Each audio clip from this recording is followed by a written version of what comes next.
आज मी तुम्हाला मस्तपैकी टमाट्यापासून छानपैकी असा हा डोसा बनवून दाखवणार आहे।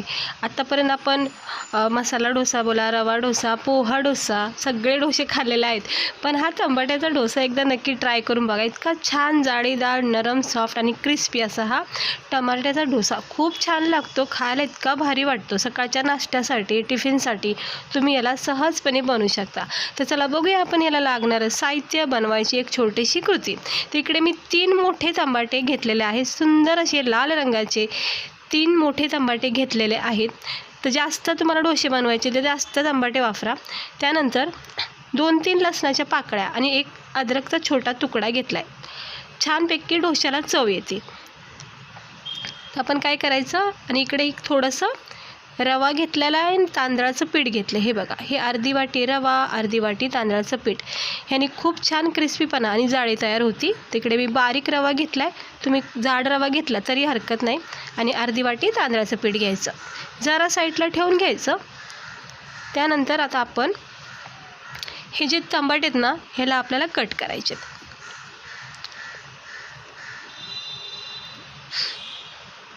तर आता हे टमाटे व्यवस्थितपणे कट करून घेऊया, म्हणजे आपल्याला हे मिक्सरमध्येच लावायचं आहे, त्यामुळं मोठ्या मोठ्या फोडी करायच्या। तर आता बारीक असे चिरून घेते। खूप छान हा डोसा आहे, एकदा तरी नक्की ट्राय करून याची टेस्ट घेऊन बघा, आवडीने नेहमी बनवतात। कारण टमाट्याचा जो आंबटपणा, आंबूसपणा आहे ना, खूप छान वाटतो खाता वेळेस। आता हे सगळे कट करून घेते टमाटे। हे बघा, सगळे टमाटे हे कट करून घेतलेले आहेत, मोठे मोठेच कट केलेत, कारण हे वाटायचेच आहेत आपल्याला मिक्सरमध्ये। तर मिक्सरच्या भांड्यामध्ये याला टाकून घेते। ह्या लसणाच्या पाकळ्या ह्याच्यासुद्धा बारीक अशा काप करते, कारण हे मोठा फोडी आहे ना, त्यामुळे ह्याला बारीक कट करून घ्यायचं। नाही तर काय होतं, मसाला वाटताना कधी कधी राहून जातो लसूण, त्यामुळे असं बारीक चिरून घ्यायचा, जर लसणाची पाकळी मोठी असेल तर।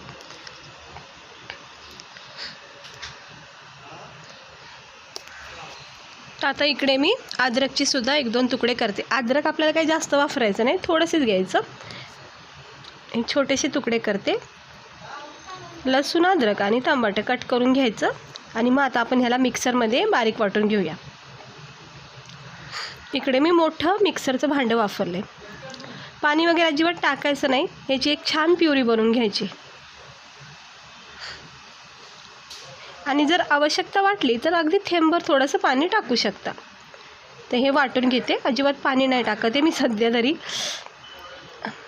आणि पाहू शकता तुम्ही, मस्त अशी ही प्युरी टमाट्याची तयार झाली आहे।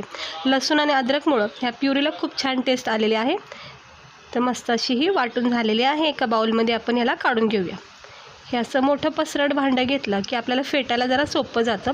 ही सगळी अशी लाल भडक टमाट्याची प्युरी टाकून घेतलेली आहे। ह्या प्युरीपासून तुम्ही केचपसुद्धा बनवू शकता। थोडंसं पाणी याच्यामध्ये ॲड करून राहिलेली सगळी प्युरी टाकून घेतली। आता अर्धी वाटी इकडे मी बारीक रवा टाकला आहे, आणि अर्धी वाटी तांदळाचं पीठ टाकते। म्हणजे आता डोसा म्हणलं की आपल्याला तांदळाच्या पिठाचा फ्लेवर हा हवाच, त्यामुळं मी इकडे तांदळाचं पीठ अर्धी वाटी, अंदाजे 2-2.5 चमचे टाकलेलं आहे तांदळाचं पीठ। थोडीशी अगदी चिमूटभर कोथिंबीर बारीक चिरून टाकायची, ऑप्शन आहे। चवीनुसार मीठ टाकायचं। हे बघा, इथं मी चवीनुसार मीठ टाकलेलं आहे। त्यानंतर आपण इथं टाकणार आहोत थोडासा लाल तिखट, कारण की आपला डोसा हा थोडासा स्पायसी, म्हणजे जास्त नाही, थोडासा तिखट वाटला ना खाताना, आणि आंबट छान फ्लेवर येतो। तर इकडे मी थोडासा लाल तिखट टाकलेला आहे।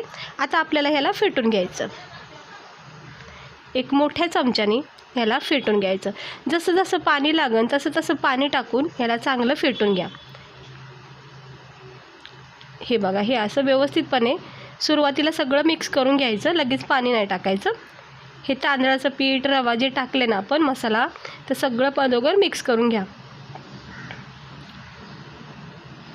आणि ह्याचा आपल्याला पातळ, जास्त पातळ नको आहे, थोडासा बेसनाच्या पोळीसारखा बॅटर बनवायचा आहे। आता जर मोठा डोसा बनवायचा असेल तुम्हाला, पेपर डोसा याचा, तर मग हा जो घोळ आहे ना, हा पातळ करू शकता। पण मला काही जास्त असं मोठा पसरून नाही बनवायचा, अगदी आपला छोटासा आंबोळीसारखा बनवायचा आहे। तर हे बघा छानपैकी फेटून झालं आहे. याच्यामध्ये ना अजून छानपैकी रंग येईन असं थोडासा चिमूटभर फ्रूट कलर टाकला ना तर अप्रतिम कलर येतो. त्याला थोडा वेळ ठेवायचं. फेटून झालं की मग रवा, तांदळाचं पीठ हे सगळं मिक्स होऊन जातं. आता याला थोडा वेळ झाला आहे. आपण ह्याला आता तव्यावर पॅनवर याचे छोटे छोटे आंबोळी किंवा डोसा करून घेऊया.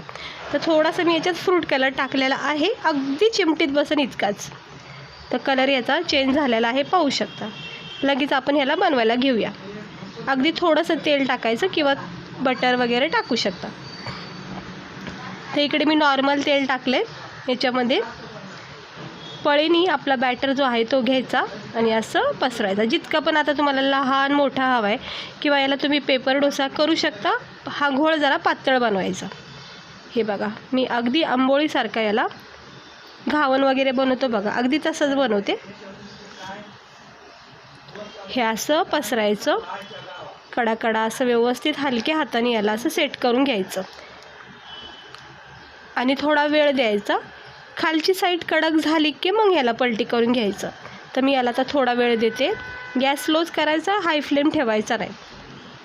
तर मी स्लो गॅसवर याला ठेवलं. तर पाहू शकता इकडे तुम्ही बघू शकता आपला टमाट्याचा पराठा किती सुंदर दिसतोय, अप्रतिम वाटायला लागलेला आहे. किती छान जाळी तयार झाली, कुठलाही इनो सोडा न वापरता इतका भारी असा हा टमाट्याचा डोसा तयार झाला आहे. हे बघा किती छान असा कडक भाजून निघला आहे, क्रिस्पी भाजून निघलेला आहे. हे असं दोन्हीकडून व्यवस्थित भाजून काढायचं. आता दुसरा बॅटरसुद्धा मी सेम प्रोसेसनेच टाकलेला आहे आणि भाजून घ्यायचा. खूप सोपा, सहजपणे अगदी झटकीपट होणारा हा टमाट्याचा डोसा आहे. तर पाहू शकता ह्यालासुद्धा तसाच वेळ द्यायचा 1-2 मिनटं आणि खालची साईड कडक झाली की मग असं पलटी करायचं. तर बघा आपले हे पराठे डोसा किती छान व्हायला लागलेले आहेत. ह्याला तुम्ही टमाट्याची आंबोळीसुद्धा बोलू शकता. तर क्रिस्पी मस्त कडक असा छानपैकी सुंदर टमाट्याचा डोसा तयार झालेला आहे खाण्यासाठी. आता अजून एक करून घेते, मग आपण याला प्लेटमध्ये गरमागरम सर्व करूया. हे बघा तिसरासुद्धा टाकून घेतला. यालासुद्धा आता भाजून घेते आणि मग आपण आता प्लेटमध्ये सर्व करूया. ते बघा ही किती छान असे हे टमाट्याचे डोसा तयार झालेला आहे. पाहता क्षणी खायची इच्छा झाली, इतका भारी दिसतोय. खोबऱ्याची चटणी किंवा कॅचअपसोबत अप्रतिम लागतो. बटाट्याच्या भाजीसोबतसुद्धा तुम्ही याला खाऊ शकता. जरा काहीतरी वेगळं ट्राय करून बघा. आपण नेहमीच मसाला डोसा, हे तांदळाचे डोसे, घावन वगैरे नेहमी करतो, पण हे जरा थोडंसं युनिक म्हणजे टमाट्याचा डोसा खाऊन तरी बघा, खूप आवडेल. टमाट्याचा जो आंबटपणा, आंबूसपणा आणि लाल थोडंसं तिखट टाकले त्यामुळं अद्रक लसणाचा फ्लेवर इतका छान लागतो हा डोसा. एकदा तरी नक्की ट्राय करून बघा. पाहू शकता किती सुंदर जाळी झालेली आहे. हे असे डोसे जर तुम्ही कुणाला सर्व केलं, कोणी गेट्स वगैरे आले तर विचार करू शकता हे असं पाहता क्षणी त्यांना किती छान वाटेल की कशाचा डोसा बनवला आहे. तर हे टमाट्याचा स्वाद जेव्हा त्यांना लागन अप्रतिम लागतो. टिफिनलासुद्धा तुम्ही भाजीला काही सुचलं नाही तर हे झटकीपट बनवून नेऊ शकता. सोबत बटाट्याची भाजी बनवू शकता किंवा खोबऱ्याची चटणी नेऊ शकता याच्यासोबत. तर कसं वाटला तुम्हाला आपला हा टमाट्याचा डोसा? आवडला असेल तर लाईक करा, चॅनलला सबस्क्रायबर करा. असेच व्हिडिओ बघण्यासाठी भेटते मी तुम्हाला पुढच्या व्हिडिओमध्ये. स्वस्त रहा, मस्त रहा.